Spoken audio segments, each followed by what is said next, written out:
Bonjour, je m'appelle David Lefrançois, je suis coach, formateur de coach et représente l'Institut des neurosciences appliquées. Aujourd'hui, on va voir un sujet que j'adore. Comment sortir des scénarios de vie perdants. Parfois, nous avons ce qu'on appelle des scénarios de vie. Un scénario de vie, c'est une histoire, avec un début, avec une fin. Mais vous allez voir que la particularité de ce scénario de vie, c'est que cette histoire, elle se répète. D'accord ? Par exemple, je connais des personnes qui vont être dans une relation amoureuse et qui vont avoir un scénario.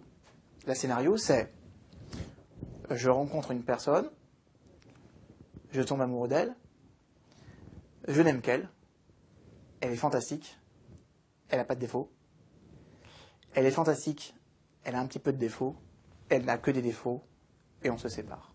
Vous allez remarquer également que cette personne, pourquoi on parle de la notion de scénario, c'est que elle ne remettra pas en question son scénario. Elle va aller chercher de nouveaux acteurs ou de nouvelles actrices.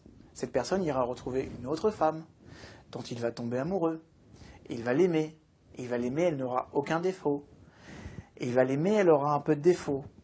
Elle n'aura que des défauts et il va la quitter. Et une fois encore, cette personne ne va pas remettre en question son scénario. Elle va faire la chose suivante, elle va remettre en place un casting.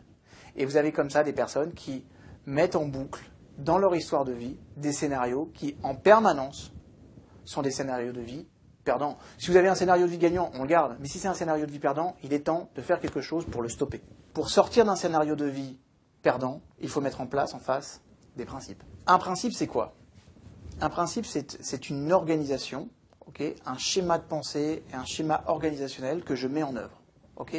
C'est un choix et surtout, c'est quelque chose à laquelle que je m'impose. Donc, si j'ai un scénario de vie perdant, c'est-à-dire une façon de faire qui en récurrence ne fonctionne pas, je vais mettre en place d'abord un principe de blocage. C'est quel est le choix, le comportement, l'action, la décision que je dois prendre immédiatement pour ne plus jamais reproduire ce genre de scénario. Je vous donne un exemple concret. Un de mes clients, un grand dirigeant, a remarqué la chose suivante, c'est que systématiquement, lorsqu'il recrutait des cadres supérieurs à son concurrent direct, qui, je dois vous l'avouer, n'était pas apprécié de mon client, à chaque fois, ça se passait mal.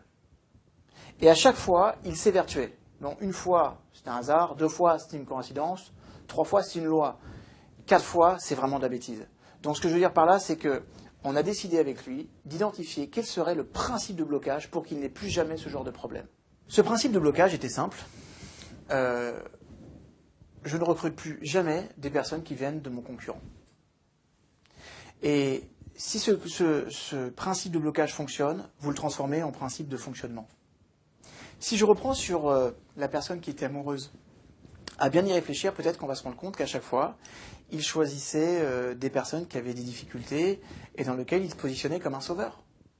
À ce moment-là, on va lui mettre en place un principe de blocage de ce scénario. Il faut vraiment empêcher qu'un scénario se répète. En disant, voilà, la prochaine compagne de vie que je vais choisir est une personne autonome, qui n'a pas réellement besoin de moi pour être heureuse. Et si ça fonctionne, je transforme ça en principe de fonctionnement. Donc d'abord, j'apprends à bien appréhender mon scénario de vie. Qu'est-ce qui se répète ? Posez-vous la question, dans ma vie, qu'est-ce qui est récurrent, qui se répète et qui ne fonctionne pas ? Une fois que vous aurez repéré ce scénario de vie, posez-vous la question, qu'est-ce que je dois faire maintenant, dès aujourd'hui, pour ne plus jamais avoir ce genre de scénario ? Mettez en place un principe de blocage. Et un principe, le principe fait loi, d'accord ? C'est très important. Une fois que j'ai mon principe, quoi qu'il arrive, je donne priorité à ce principe.